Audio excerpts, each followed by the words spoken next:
Media సోదరులందరికీ కూడా ఈరోజు ఏర్పాటు చేసినటువంటి మీడియా సమావేశానికి స్వాగతిస్తూ మొదలుగా ఇప్పుడే అందినటువంటి వార్త ఆంధ్రప్రదేశ్ రాష్ట్ర ప్రభుత్వంలో మంత్రిగా పనిచేస్తున్నటువంటి శ్రీ గౌతమ్ రెడ్డి గారు స్వర్గస్థులయ్యారు అనేటువంటి తీవ్రమైనటువంటి దిగ్భ్రాంతిని గురి చేసేటువంటి వార్త సమస్త తెలుగు ప్రజలు విన్నారు. అనేక సంవత్సరాల భవిష్యత్తు ఉండేటువంటి గౌతమ్ రెడ్డి గారు ఆకస్మికంగా జీవితం నుంచి దూరం కావడం అందరినీ కూడా దిగ్భ్రాంతికి గురి చేస్తుంది. ఈ సమయంలో తీవ్రమైనటువంటి సంతాపాన్ని వ్యక్తం చేస్తూ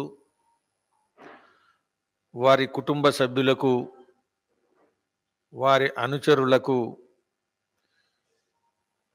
ఈ దుర్ఘటన నుంచి, దుర్వార్త నుంచి ఎదుర్కోవడానికి, స్థిరపడడానికి అవసరమైనటువంటి ధైర్యాన్ని ప్రసాదించాలని నేను ఆ భగవంతుణ్ణి కోరుకుంటున్నాను. ఈరోజు ఈ మీడియా సమావేశంలో రాష్ట్ర ముఖ్యమంత్రి కేసీఆర్ గారు నిన్న మనందరికి కూడా తెలుసు, దేశవ్యాప్తంగా అందరం చూస్తున్నాం,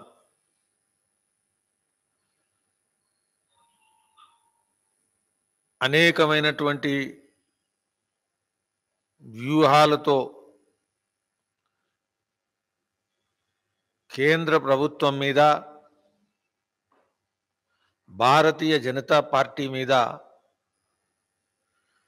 యుద్ధాన్ని ప్రకటిస్తున్నాను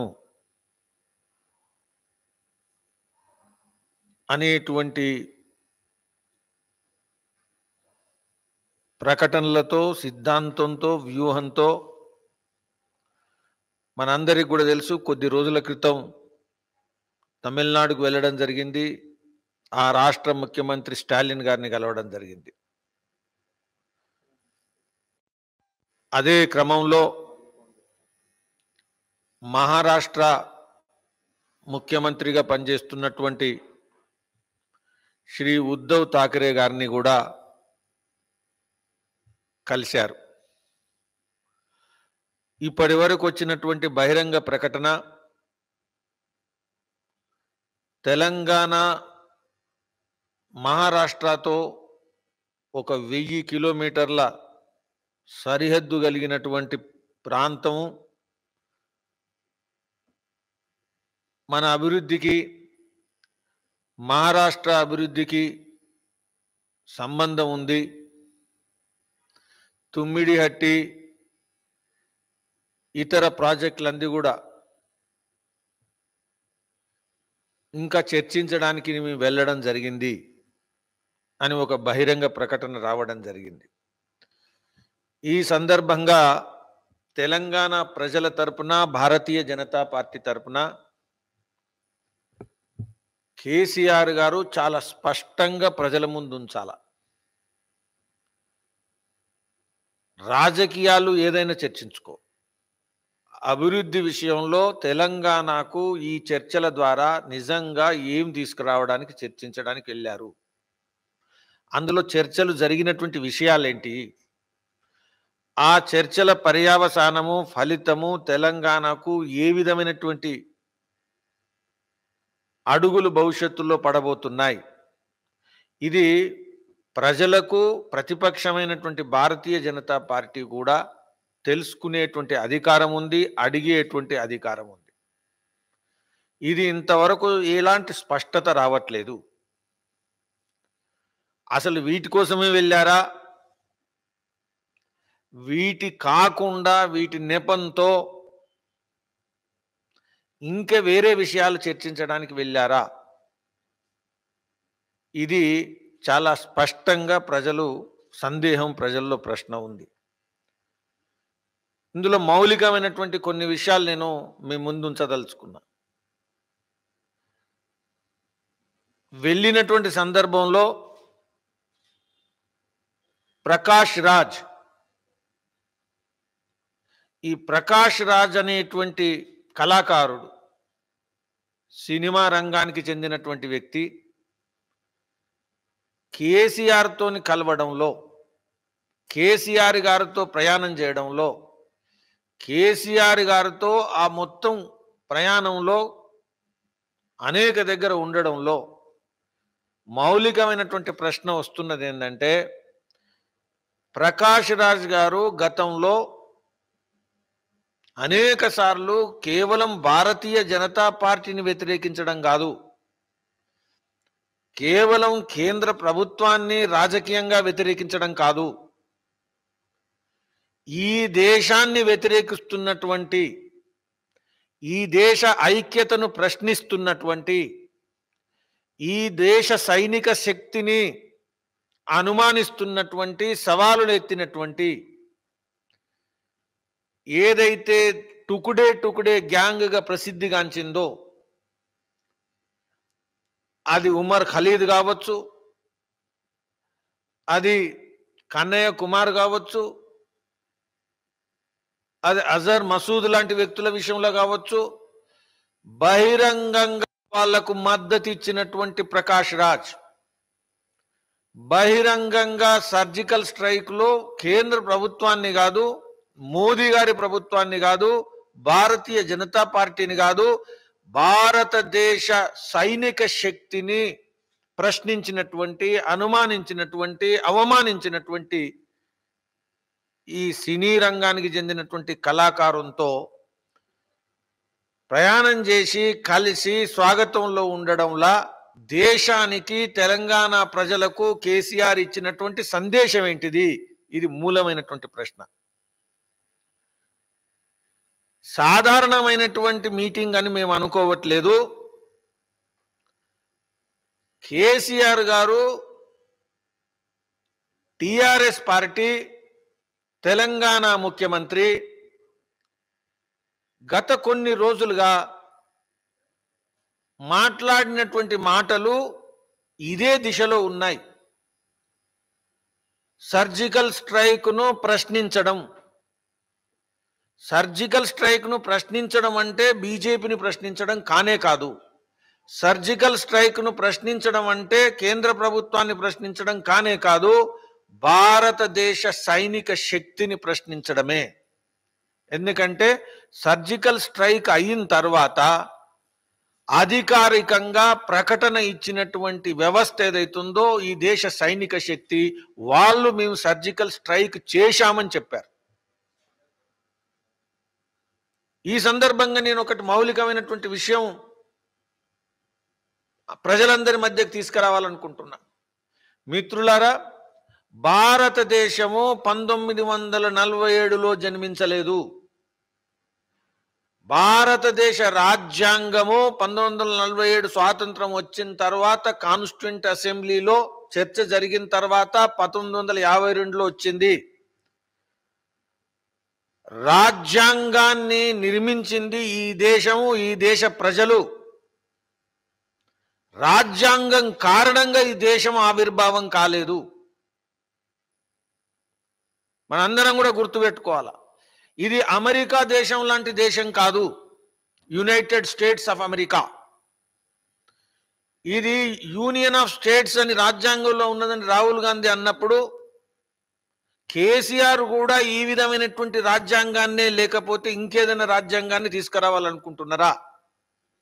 ఎందుకంటే భారతదేశం యొక్క రాజ్యాంగము ఏకైక రాజ్యాంగం. దీనిలో ఫెడరల్ వ్యవస్థ, రాష్ట్రాలకు అధికారాలు, గ్రామ పంచాయతీల అధికారాలు, పరికల్పనలు ఉన్నాయి. కానీ దేశ ఐక్యత విషయంలో, దేశ సమగ్రత విషయంలో, దేశ సైనిక శక్తి విషయంలో, దేశ రక్షణ భద్రత విషయంలో కేంద్ర ప్రభుత్వానికి పూర్తి అధికారాలు ఉండేటువంటి రాజ్యాంగం ప్రసాదించినటువంటి రాజ్యాంగం. It is not just union of states, it is union also. దీన్ని ప్రశ్నిస్తున్నావా? నేను స్పష్టంగా అడుగుతున్నాను. అంటే భారతదేశం యొక్క దేశం ఐక్యతను, దేశ ఉనికిని టిఆర్ఎస్ ప్రశ్నించేటువంటి ప్రయాణం ప్రారంభించింది.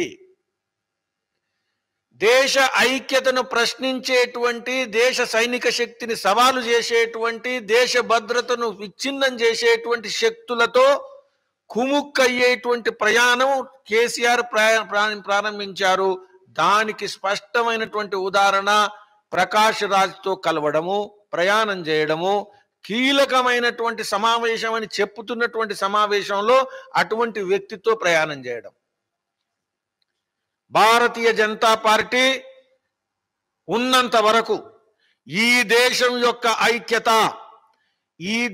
యొక్క ఐక్యతను ఇచ్చేటువంటి రాజ్యాంగము, ఈ దేశానికి భద్రతను కల్పించేటువంటి సైనిక శక్తి, వీటిని అవమానం చేసేటువంటి, వీటిని బలహీనం చేసేటువంటి, వీటిని విచ్ఛిన్నం చేసేటువంటి ఎలాంటి రాజకీయాలను కూడా గ్రామ స్థాయిలో మేము ఎదుర్కొంటాం. కేసీఆర్ గారికి నేను హెచ్చరిస్తున్నా, ఇటువంటి రాజకీయాలు అగ్గితోని తలగొక్కోవడం అనేది గుర్తుపెట్టుకో. Bharatiya Janata party nation first రాజకీయాలు చేసేటువంటి పార్టీ. మేము అనేక సంవత్సరాలు ప్రతిపక్షంలో ఉన్నాం. ప్రతిపక్షంలో ఉన్నా కూడా దేశ సైనిక శక్తిని, దేశ సార్వభౌమత్వాన్ని, దేశం యొక్క ఐక్యతను ప్రశ్నించేటువంటి శక్తులతో కలవనటువంటి ఏకైక దేశ రాజకీయ పార్టీ భారతీయ జనతా పార్టీ అని గుర్తుపెట్టుకో. రెండో వైపు గమనించాల, కేసీఆర్ గారు ఈ మధ్యన కాంగ్రెస్ నాయకులకు, రాహుల్ గాంధీకి ముళ్ళు గుచ్చుకుంటే కూడా ప్రతిస్పందిస్తున్నారు. సంతోషం. ఫెడరల్ రాజకీయాల గురించి మాట్లాడేటువంటి కేసీఆర్, ఫెడరల్ రాజకీయాల గురించి మాట్లాడేటువంటి టిఆర్ఎస్ పార్టీ కాంగ్రెస్ పట్ల వచ్చేటువంటి సానుభూతికి, ఫెడరల్ రాజకీయాలకు కలిసి ప్రయాణం చేయడం సాధ్యం కాదు. టిఆర్ఎస్ పుట్టినరోజు, టిఆర్ఎస్ తరపున రాష్ట్రానికి ముఖ్యమంత్రి కాని రోజు, అంతకుముందు కూడా ఈ దేశ చరిత్రలో కాంగ్రెస్ ఉంది. కాంగ్రెస్ చరిత్ర కలంకమైనటువంటి చరిత్ర. నిన్ను ఒంటరిగా చేస్తుంది, ఏకాకిం చేస్తుంది. వైరుధ్యమైనటువంటి రాజకీయాలు. 356 అధికరణను విపరీతంగా రాష్ట్రపతి పాలన కోసం వాడినటువంటి, దేశ ప్రజాస్వామ్య వ్యవస్థాన్ని బజార్లో ఖూనీ చేసినటువంటి, అనేక రాష్ట్రాల్లో ప్రజలు ఎన్నుకున్నటువంటి ప్రభుత్వాలను కూలదోసినటువంటి, కేరళలో కమ్యూనిస్టు ప్రభుత్వాన్ని నుంచి ప్రారంభించి కూలదోసినటువంటి ప్రభుత్వాల చరిత్ర కలిగినటువంటి కాంగ్రెస్తో నువ్వు స్పందిస్తే నీ ఫెడరల్ రాజకీయాలకు కూడా నిజమైనటువంటి నైతిక ఆధారం ఉండదు. అయితే తెలంగాణలో టిఆర్ఎస్ పునాదులు కదులుతున్నాయి. టిఆర్ఎస్ అవినీతి బయటపడుతున్నది. మాఫియాలు, sand mafia, granite mafia, mining mafia, దేవాలయాల భూముల ఆక్రమణ మాఫియా, ఈ మాఫియాల రాజ్యం నుంచి ప్రజలు విరోధం ఏదైతే వ్యతిరేకిస్తున్నారో దీన్ని దృష్టి మరల్చడం కోసం రాజధానుల ప్రయాణం ప్రారంభించినటువంటి కేసీఆర్ గుర్తుపెట్టుకోండి, టిఆర్ఎస్ ను ఎదిరించేటువంటి పార్టీ బీజేపీ అని ఒప్పుకున్నావు. భారతీయ జనతా పార్టీకి టిఆర్ఎస్ కు మాత్రమే తెలంగాణలో పోరాటం అని చెప్పావు. కమ్యూనల్ పార్టీ బీజేపీ అన్నావు. నేను అడుగుతున్నా, మహారాష్ట్ర శివాజీ నీకు ఇవాళ ప్రియుడయ్యాడు. మహారాష్ట్ర శివాజీతో పాటు వీర సావర్కర్ను అభిమానించేటువంటి శివసేనతో నువ్వు కలిశావు. వీర సావర్కర్ విషయంలో, శివాజీ విషయంలో టిఆర్ఎస్ పార్టీ ఏంటి?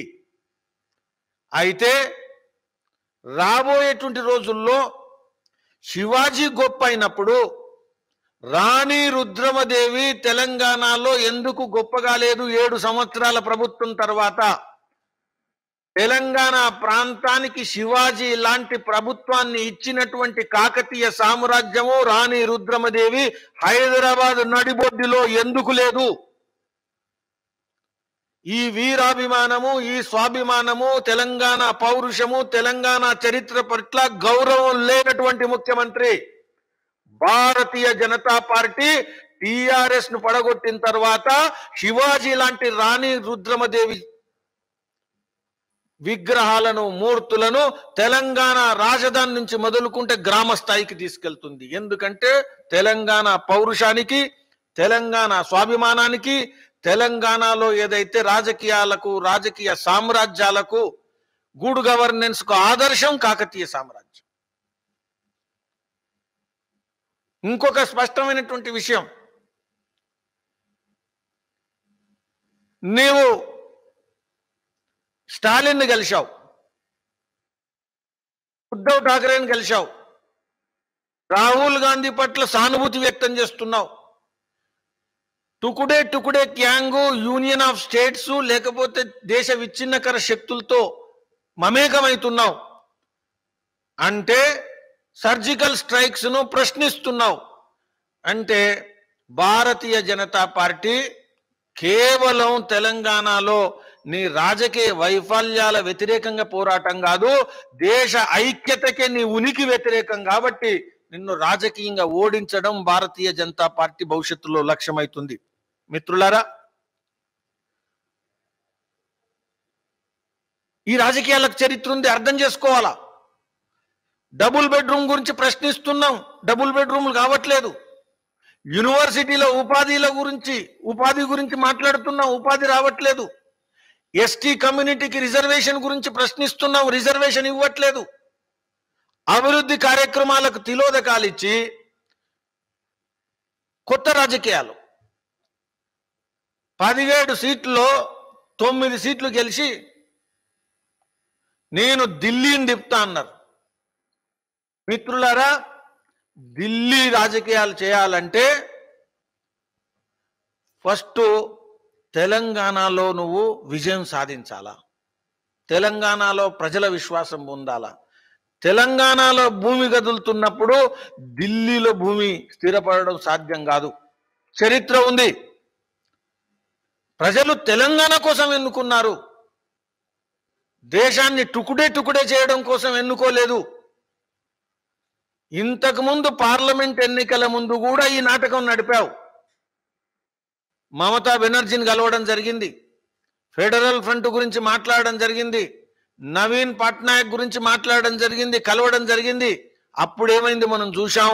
ఇంతకు ముందు చరిత్రలో కూడా భారతదేశం యొక్క స్థిరత కావాలంటే, స్థిరమైనటువంటి రాజకీయాలు కావాలంటే, స్థిరమైన అభివృద్ధి కావాలంటే, భారతదేశం చైనాకు వ్యతిరేకంగా, పాకిస్తాన్కు వ్యతిరేకంగా సరిహద్దుల్లో నిలబడాలంటే, భారతదేశము ప్రపంచంలో ఒక ప్రముఖమైనటువంటి దేశంగా ఉండాలంటే దేశవ్యాప్తంగా బూత్ స్థాయిలో రాజకీయ నాయకత్వం ఉంటే తప్పిస్తే ఇది సాధ్యం కాదు. ఇలాంటి ప్రయత్నాలు చేసినా ఇది దేశాన్ని బలహీనం చేసేటువంటి ప్రయత్నం మాత్రమే. కాబట్టి KCR is strongly progressively aligning with the anti social elements, corrupt leaders, and corrupt parties, and more than anything else, all dynastic politics and family parties. Bharatiya Janata party వీటన్నిటికి కూడా వ్యతిరేకం. కాబట్టి ఇది తెలంగాణలో దేశంలో ఏం చేయాలన్నా తెలంగాణలో నువ్వు బలంగా ఉండాలా.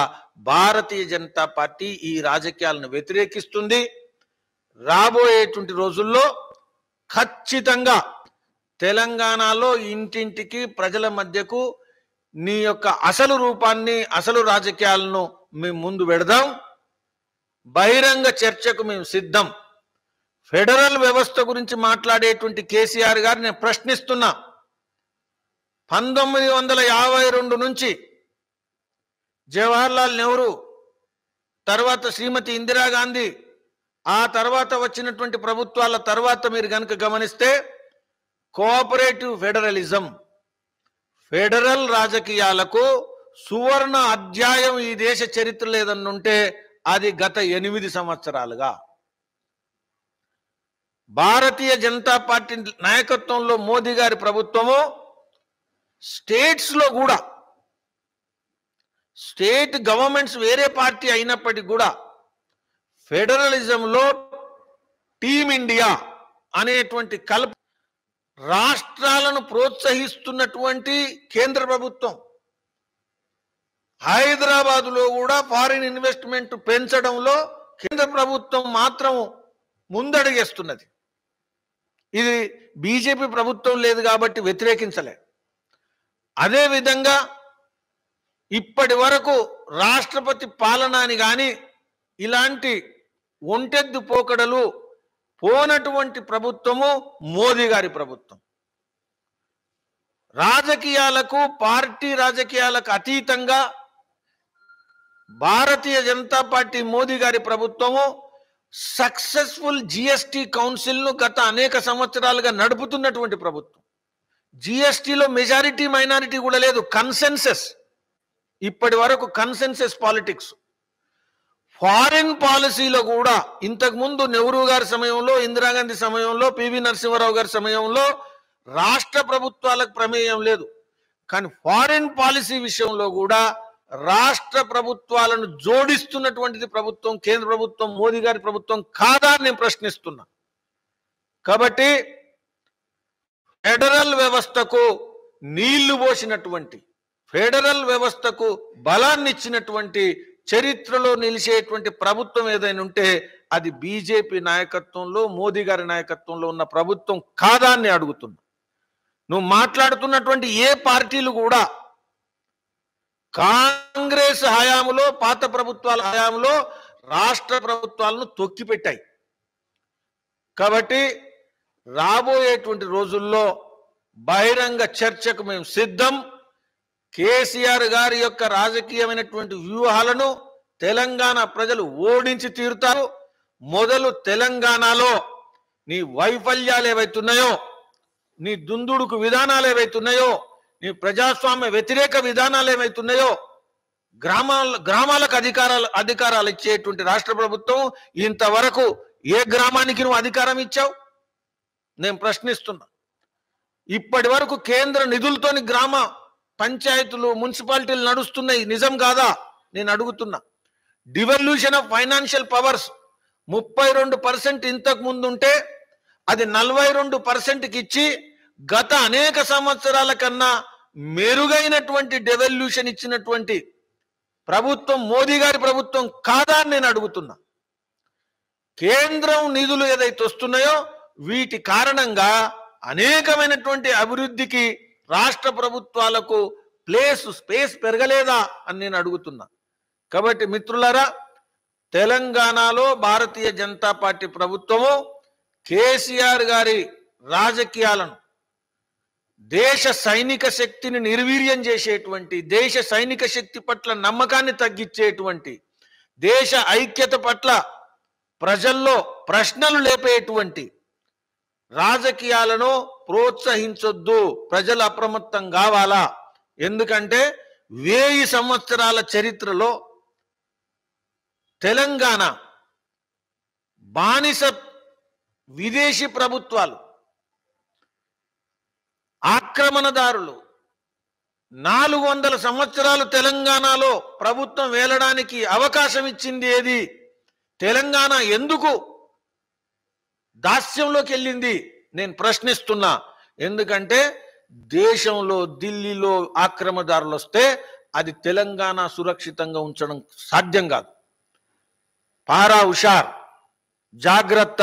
తెలంగాణ ప్రజలు కేసీఆర్ రాజకీయాలను అర్థం చేసుకోవాలి. కుటుంబ రాజకీయాల కోసం, వ్యక్తిగత స్వార్థం కోసం, వ్యక్తిగత దాహాన్ని తీర్చుకోవడం కోసం భారతదేశాన్ని ప్రశ్నించేటువంటి పని కేసీఆర్ గారిని చేయనిచ్చేది లేదు. అప్రమత్తంగా తెలంగాణ ప్రజలు ఉంటారు అని నేను చెప్తున్నాను. ధన్యవాదాలు.